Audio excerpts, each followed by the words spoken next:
ഒമാനിലും ബലിപെരുന്നാൾ ആഘോഷിച്ച് വിശ്വാസി സമൂഹം. രാജ്യത്തിന്റെ വിവിധ ഭാഗങ്ങളിൽ വിവിധ മലയാളി സംഘടനകളുടെ നേതൃത്വത്തിൽ ഈദ്ഗാഹുകൾ നടന്നു.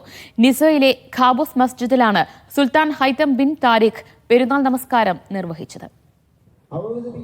രാജ്യത്തെ വിവിധ ഭാഗങ്ങളിൽ ഈദ്ഗാഹുകളിലും പള്ളികളിലേക്കുമായി പുലർച്ചെ തന്നെ വിശ്വാസികൾ ഒഴുകിയെത്തിയിരുന്നു.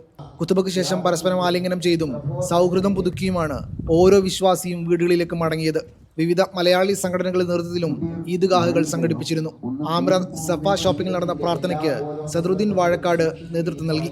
മനുഷ്യനെ ഒന്നായി കാണുക എന്നതാണ് ബലിപെരുന്നാളിൻ്റെ ഏറ്റവും വലിയ സന്ദേശം. കാരണം ബലിപെരുന്നാൾ ഇബ്രാഹിം പ്രവാചകന്റെ പാരമ്പര്യവും ചരിത്രവും ഓർത്തുകൊണ്ടും പിന്തുടർന്നുകൊണ്ടുമാണ് നാം ആഘോഷിക്കുന്നത്. എല്ലാതരം വിവേചനങ്ങൾക്കും അപ്പുറത്ത് ലോക സാഹോദര്യത്തെ ഉയർത്തിപ്പിടിച്ച പ്രവാചകനായിരുന്നു ഇബ്രാഹിം നബി. ഇറാഖിൽ അദ്ദേഹം പ്രബോധനം ചെയ്ത പ്രദേശത്ത് നിലനിന്നിരുന്ന വിവേചനങ്ങളെ അദ്ദേഹം എതിർത്തിട്ടുണ്ട്. ദേശാതിർത്തികൾ ലംഘിച്ചുകൊണ്ട് ലോകം മുഴുവൻ അദ്ദേഹം യാത്ര ചെയ്തിട്ടുണ്ട്. ഗാല അൽ റുസിഖി ഗ്രൗണ്ടിൽ നടന്ന ഈദ്ഗാഹിന് VP ഷൗക്കത്ത് അലിയും സീബ് അൽഷാദി ഗ്രൗണ്ടിൽ നൌഷാദ് അബ്ദുല്ലാഹും ബർക്ക മറീനയിൽ അദ്നാൻ ഹുസൈനുമാണ് കാർമ്മികത്വം വഹിച്ചത്. Oman Islahi centre Ruwi KM trading സമയം സംഘടിപ്പിച്ച ഈദ്ഗാഹിൽ ഡോക്ടർ ജരീം പാലത്തും റൂവി അൽക്കറാമ ഹൈപ്പർ മാർക്കറ്റ് കോമ്പൗണ്ടിൽ അബ്ദുറഹിമാൻ സലഫിയും കാർമ്മികത്വം വഹിച്ചു.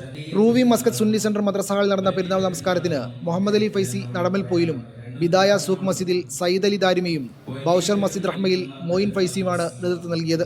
Oman Sultan Haitham bin Tariq Dakhiliya ഗവർണറിലെ നിസ്വയിൽ സുൽത്താൻ ഖാബൂസ് മസ്ജിദിലാണ് ബലിപെരുന്നാൾ നമസ്കാരത്തിൽ പങ്കെടുത്തത്. രാജകുടുംബാംഗങ്ങൾ, അൽബുസൈദി കുടുംബം, മന്ത്രിമാർ, ഉപദേഷ്ടാക്കൾ, സുൽത്താന്റെ സായുധ സേനയുടെ കമാൻഡർമാർ തുടങ്ങി നിരവധി പേർ സുൽത്താന്റെ കൂടെ പ്രാർത്ഥനയിൽ പങ്കാളികളായി. Media 1 Muscat.